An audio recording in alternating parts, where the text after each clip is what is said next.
वो रात रात को उठते थे, चिल्लाते थे, दांतों को ऐसे कट कर जोर से चबाते थे अपने दांतों को। और बरामदा होता है जैसे पुराने घर में, उसमें मैंने इसकी जान लेनी ही है, मैं किसी ना किसी की जान लेके ही रहूंगी, तब तक मैं मानूंगी नहीं। Hello lovely people, Namaste. I'm your Preeti Verma and I welcome you all on our YouTube channel. So guys, I know कि आप सभी सोच रहे होंगे कि मैं ये रेड लाइट लगा के ऐसे सेटअप के साथ एक क्या वीडियो बना रही हूँ। So guys I tell you कि मेरे बहुत सारे वीडियोस में आप लोग कमेंट करते हैं कि आपको मेरी साइड से एक हॉरर स्टोरी सुननी है। स्पेशली मेरी एक बहुत ही प्यारी सी सब्सक्राइबर है दिया वर्मा, वो मुझे हमेशा रिक्वेस्ट करती है कि I should make horror stories. So here I am. मैंने पहले भी 2-3 हॉरर स्टोरीज बनाई है, उसे भी आप लोगों ने बहुत सारा प्यार दिया है, तो आज भी मैं एक ही हॉरर स्टोरी बताने वाली हूँ। मैं सबसे पहले आप लोगों को गाइस बता दूँ कि मैं कोई भी अपने मन से या फिर कोई भी स्पाइसी बनाने के लिए स्टोरी को बढ़ा चढ़ा के नहीं बोलूँगी। एज इट इज़ जैसी है वैसी ही बोलूँगी।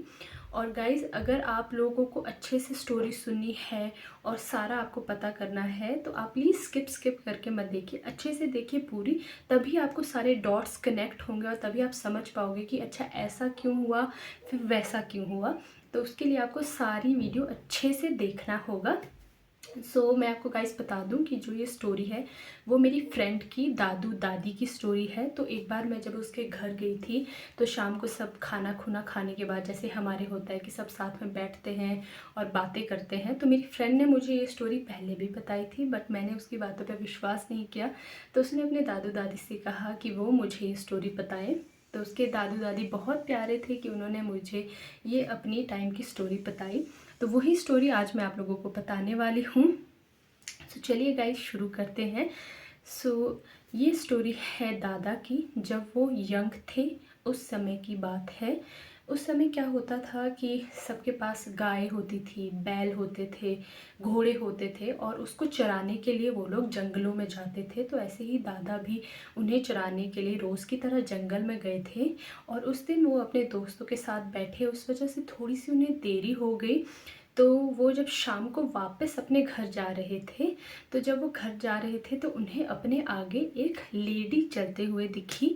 तो जब धीरे धीरे वो चल रहे थे तो थोड़े टाइम बाद दादू और वो जो लेडी थे वो लोग साथ आ गए। तो वो जो लेडी थी उन्होंने दादू जी को नमस्ते किया, उनसे बात की। तो दादू को भी अच्छा लगा, उन्होंने भी उनसे बात की। तो वो जो लेडी है उन्होंने दादू को पूछा कि आप कहाँ जा रहे हो। तो दादा ने कहा कि मैं बस अपने जो उनका गांव है उसका नाम लिया कि मैं वहाँ तक जा रहा हूँ, आप कहाँ जा रहे हो। तो उस लेडी ने भी कहा कि मैं यहाँ जा रही हूँ, एक जगह के नाम, कि मैं भी वहीं जा रही हूँ, तो चलो साथ में चलते हैं। तो दादा ने भी तो दादा ने भी सोचा कि अभी शाम का समय हो रहा है, बहुत लेट हो रहा है, अकेली लेडी है, अनजान है, इधर शहर की नहीं लग रही है, तो मैं इसे अपने साथ ले जाता हूँ, सेफ रहेगा इसके लिए। तो इस तरह से जो दादू है और वो जो लेडी है वो दोनों साथ में बातचीत करते हुए चलते रहे। तो थोड़ी देर बाद जो वो लेडी है उसने, जो उसके पास झोला था उसमें से उसने मिठाई का डब्बा निकाला और दादू को ऑफ़र किया कि ये लीजिए मिठाई खाइए, जहाँ मैं जा रही हूँ मैं उनके लिए लेकर जा रही हूँ, तो आप भी इसमें से एक पीस ले लीजिए। तो दादा ने कहा कि चलो। पहले क्या होता था कि ऐसी मिठाइयाँ या ऐसी चीज़ें अब तो हर जगह मिलते, पर उस वक्त बहुत कम मिलती थी। तो दादू ने भी एक मिठाई का पीस लिया और उन्हें भी कहा कि आप भी खा लीजिए। तो उन्होंने कहा कि नहीं, मैं उनके लिए कहीं कम ना हो जाए तो मैं वहीं उनके साथ ही खाऊंगी। तो दादा ने सोचा चलो ठीक है, पर उन्हें ये भी लगा कि अब मैं अकेले कैसे खाऊं, चलो मैं बाद में ही खाऊंगा। तो दादू ने उन्हें कहा कि क्या आपके पास पानी है, तो मुझे प्यास लग रही है। तो उस लेडी ने कहा कि नहीं, मेरे पास तो पानी नहीं है। फिर दादा ने उन्हें कहा कि अच्छा चलो कोई बात नहीं। थोड़ी देर बाद वहाँ पर एक, जैसे हमारे पहाड़ी सोर्स होता है पानी का, नाड़ू बोलते हैं उसको, नाड़ू था, तो हम वहाँ पानी पी लेते हैं, आप भी पी लो अगर आपको प्यास है, क्योंकि आगे तो पानी कहीं है नहीं। तो उसने भी कहा कि चलो ठीक है हम वहाँ पानी पी लेते हैं। तो पहले जो दादू है उन्होंने पानी पिया, फिर उन्होंने उसको कहा पानी पीने के लिए। अच्छा, अब जैसे ही वो जो लेडी है वो पानी पीने लगी, तो दादू ने क्या देखा कि जो भी कोई इंसान होता है जब वो पानी पीता है कुछ भी है, तो उसकी शेडो जो है वो पानी में नीचे दिखती है। अब वो जो लेडी थी उसकी कोई भी शेडो जो थी वो पानी में नहीं दिख रही थी। और यही देखते उनको एकदम से रोंगटे खड़े हो गए उन्हें डर लगने लग गया कि ऐसे कैसे हो सकता है। और जब तक वो पानी पी रही थी उतने तक उन्होंने फटाफट से वो अपने घोड़े पे बैठ गए। अच्छा, वो घोड़े पे क्यों बैठे आपको अभी पता लगेगा। तो जैसी लेडी जो है वो पानी पी के ख़त्म हुई तो वो देखने लगी उनको, तो उन्होंने देखा कि वो घोड़े पे बैठ गए। तो उन्होंने कहा कि भाई जी आप क्यों घोड़े पे बैठ गए, साथ में चलते हैं, नीचे चलो। तो उन्होंने बोला कि नहीं मैं तो थक गया हूँ, मैं तो अब घोड़े पे ही चलूँगा, अब तुमने मेरे साथ आना है तो ऊपर आ जाओ, घोड़े पे चलते हैं। तो उसने कहा नहीं नहीं नहीं नहीं, वो घबराने लगी, डरने लगी कि नहीं आप नीचे उतरो नीचे उतरो, उन्हें फोर्स करने लगी कि आप भाई जी नीचे उतरो नीचे उतरो। तो उन्होंने कहा नहीं मैं तो नहीं उतरूंगा, तूने ऊपर आना तो तू ऊपर आ जा, पर मैं नीचे नहीं आऊँगा। तो उसके बाद वो जो लेडी है वो उसने दादू को कहा कि तेरे को नहीं पता है भाई कि मैं कौन हूँ, अगर तेरे को पता होता ना भाई कि मैं कौन हूँ तब तू परे से नहीं आता कहते मेरे साथ। तो दादा ने बोला कि मेरे को पता लग गया है कि तू कौन है, तभी भाई मैं यहाँ बैठा हूँ। तो उसने बोला कि तू बच गया जो तू इसके ऊपर बैठा है, अगर तू नीचे होता ना तो मैंने आज तेरे को ले लिया था, मतलब खा लिया था। वो उनकी जान लेनी आई थी।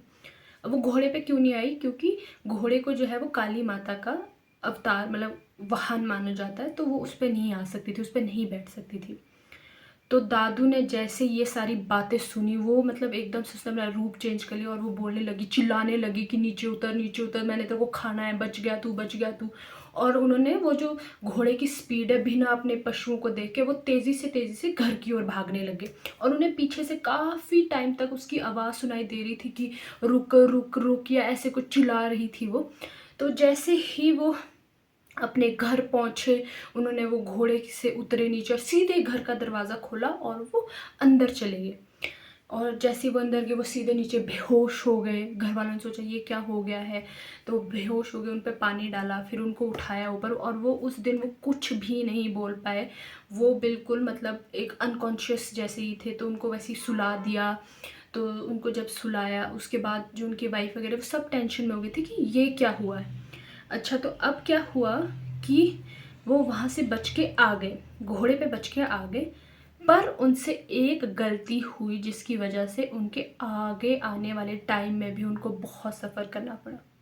अब वो क्या गलती थी, अगर आपने ध्यान से मेरी बात को सुनोगा, स्टोरी को सुनोगा, तो उस लेडी ने उनको एक मिठाई खाने को दी थी जिसको उन्होंने अपने हाथ में रखा था और कि मैं बाद में खाऊंगा। अब जब उन्होंने उसको देखा कि ये लेडी नहीं, ये तो कुछ और ही है, तो उन्होंने वो भूल गए कि मेरे हाथ में मिठाई भी है। वो वहाँ से भाग के घर आए और इस बीच में वो भूल गए कि मेरे हाथ में मिठाई है। ऐसे में किसको याद रहता है कि मेरे हाथ में मिठाई भी है।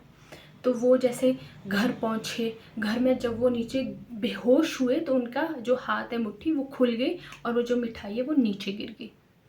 अब वो जब मिठाई नीचे गिरी तो शाम को जब सब सोने चले जाते हैं तो होता ही है कि घर में जो लेडी है वो पोछा वगैरह लगाते हैं, झाड़ू वगैरह लगाते हैं, तब उन्हें वो मिठाई मिली और उन्होंने उस मिठाई को गलती से खा लिया। क्योंकि मैंने जैसे आपको पहले बोला कि मिठाइयाँ वगैरह ऐसी चीज़ें बहुत कम मिलती थी, तो उन्हें लगा कि ये मेरे पति ने मेरे लिए लाई होगी या हम लोगों के लिए लाई होगी, चलो मैं खा लेती हूँ। और शुक्र से उन्होंने ही वो अकेले खाई, उन्होंने और किसी को नहीं खिलाई। अब जैसे उन्होंने वो मिठाई खिलाई, रात को वो लोग सो गए। उस दिन उनके साथ कुछ भी नहीं हुआ, पर अगले दिन से जो चीज़ें होनी शुरू हुई थी वो किसी ने भी इमेजिन नहीं की थी। वो रात रात को उठते थे, चिल्लाते थे, दांतों को ऐसे कट कर जोर से चबाते थे अपने दांतों को। और बरामदा होता है जैसे पुराने घर में, उसमें इधर उधर दौड़ते थे, चिल्लाते थे, अपने बालों को नोचते थे चिल्ला चिल्ला के। और सबसे ज़्यादा जो उनके वो पति हैं, जो दादू है, उनका नींद में जैसे वो उठते थे और नींद में वो दादू सोए होते थे और उनका वो गला दबाते थे, उन्हें नोचते थे ऐसे। और जब दादू सुनते थे उनका चिल्लाना या कुछ, अगर उनको पकड़ने की कोशिश करते थे तो वो तब भी सिर्फ दादू को ही नोचते थे और वो किसी को हार्म नहीं करते थे। तो सब ने सोचा कि ये क्या है, तो दादू को भी लगा कि मेरे साथ ऐसा ऐसा हुआ था। वो उन्होंने अपनी फैमिली को बताया। उसके बाद वो लोग मंदिर गए। मंदिर में जब देवता जी से पूछा, जैसे हमारे पहाड़ों में होता है कि देवता जी के पास ही जाते हैं, कोई ऐसे पंडित या बाबाओं के पास नहीं जाते, देवता जी के पास जाते हैं। तो देवता जी ने उन्हें बोला कि तुमने क्या खाया था। तो तब उन्होंने बोला कि हाँ मैंने ऐसे ऐसे मिठाई खाई थी जिस दिन ये आए थे और उस जिस दिन ऐसा ऐसा हुआ था। तो उन्होंने बोला कि ये वही है। और उस दिन वहाँ पर देवता जी के सामने, जैसे हमारे झाड़े होते हैं, देवता जी बैठते हैं, देवता जी प्रकट होते हैं एक इंसान में, उस दिन वो जो लेडी है उसके अंदर जो वो चुड़ैल थी वो आई और उसने बताया कि ये बच जाता मुझसे, बच गया मुझसे, मैंने इसकी जान लेनी थी, पर इसने अपनी वाइफ को वो जो मिठाई खिलाई उसकी वजह से मैं उसके अंदर आई और मैंने इसकी जान लेनी है, मैंने इसकी जान लेनी ही है, मैं किसी ना किसी की जान लेके ही रहूँगी, तब तक मैं मानूंगी नहीं। पर देवता जी की जो शक्ति होती है वो तो होती है, तो देवता जी ने अपने हिसाब से जो उनके अंदर वो था उसको निकाला और उनका जो परिवार है दोबारा से उनके घर में सुख शांति आई। जैसी स्टोरी थी गाइज, मैंने वो सारी आपको वैसे ही बताई है।